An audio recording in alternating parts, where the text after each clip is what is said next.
This morning on The Dish, a visit to the breakthrough London restaurant Tatale. It's run by Akwasi Brenya-Mensa, who makes use of his family's rich past, cooking up dishes that may be the African cuisine of the future. Imtiaz Tyab got a taste. It's considered one of the most exciting and innovative kitchens in London, bringing the flavors of Africa to some of the world's most discerning diners. Yeah, plantain crisps.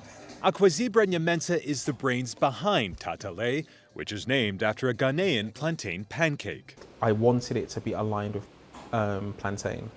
Plantain? Yeah, absolutely. You know, whether it's back home, whether it's in the States, whether it's in South America, you know, whether it's, you know, black people that live in Iran, like plantain is in everyone's cuisine. And that's what Tatale is about. Hi, Mom, you're on camera. What's my mom? Taking the food his Ghanaian mother would cook for him as a child and broadening it to include global African influences. You're from South London, you're a Londoner, but your family's food tradition is so Ghanaian. My parents were very, very stern about the fact that we were Ghanaian. So, as an example, we weren't allowed to speak English in the home. Wow. I think it's probably as I got older that I probably considered the duality to my identity. A duality that led Brenya-Mensa to a career in food. In 2015, he noticed the surge in popularity of gourmet burgers across London and started his first pop-up in his university town of Sheffield, which grew to feeding music lovers at the Glastonbury Festival. What'd you call it? It was called The Juicy Kitchen. The Juicy Kitchen. Yeah. Inspired by Notorious B.I.G., Okay. who was on our logo. And It was all a dream. You used to read Word Up magazine. that's the one. Thank you very much. So that's where it came from. And I was always kind of like wary one day I'm going to get like a cease and desist letter or something. But, you know, we weren't major, so it never came. But Tatale is major, winning rave reviews for its painstakingly precise menu that's nearly all vegan. Like the black-eyed bean hummus with red palm oil and dukkha, inspired by a trip to Tel Aviv. One thing that stuck out to me, you know, especially as a West African or as a Ghanaian, is that black-eyed beans are used extensively in a lot of our dishes. Ultimately, that's how we got to this hummus. It's really amazing.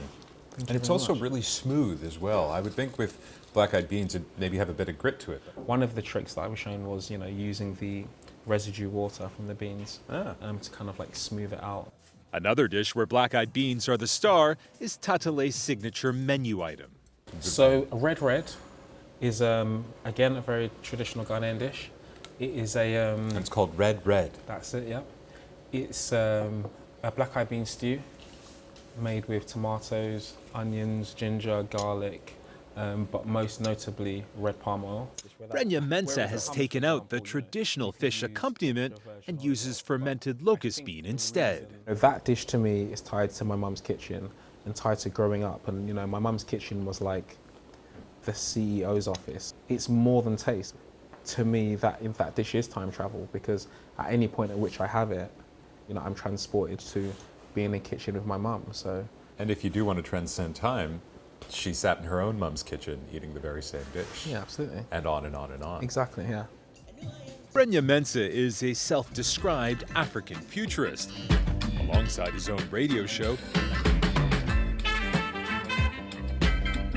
his interest in science, technology, and art informs everything he creates. One of the most transcendent items on his menu is decidedly non-vegan. The chichinga buttermilk chicken, served as chicken wings, is dusted in the Pan-African seasoning, usually served in kebabs. I've had a lot of chicken wings in my time. This is so flavorful, so punchy. The pepper is like there to remind you that, you know, this is a serious affair. It is. Look, I'm not going to be shy. I'm going to eat this to the bone. No, please, please. I wouldn't have you eat it any other way. And if you'd picked up your cutlery, I would have grabbed you. Tatale's location is also rooted in its food ethos, nestled inside the newly relocated Africa Centre, a vital hub of political and cultural activity for London's African diaspora dating back to the 1960s. A phrase that keeps coming up is sort of Pan-African. What does that mean to you? To me, Pan-African means black. And so when I talk about it being a Pan-African concept, I'm talking about it being a black concept. So for you, Pan-African isn't just the 54 countries of the continent of Africa. It is black people everywhere. Absolutely. And you put that in your dishes. Dishes which excite as much as they inspire. Everything you've served here has been really approachable and really flavorful. Is that what you want people to feel when they come in? Yeah, absolutely. And if you are not so familiar with this cuisine or these type of ingredients and come away having enjoyed it, fantastic. Come back. And yeah, absolutely, please do. But if you are familiar or you have some experience and you try something and it ignites a memory or takes you somewhere else, then I'd be thrilled. For CBS Saturday Morning, Imtiaz Tyab, London. So Imtiaz shipped over one of the several drinks. With an apple here, not a lime. Yeah, I right? expect it to be a Yeah. lime. It's made with rum, so have a taste. And I love when he just keeps talking about time travel, right? Yeah. And like how that's what food does for him in cooking and it bringing it back to the kitchen of his mom, right? Yeah, well, I just, for the record, they're not black-eyed beans. They're black-eyed peas. Ooh, I'm just saying. beef stepping in. I am stepping in, Bo. This drink, though, refreshing. It really is. I- This is the elderflower. The elderflower, lemon also, and apple, delicious. Yeah, thank you.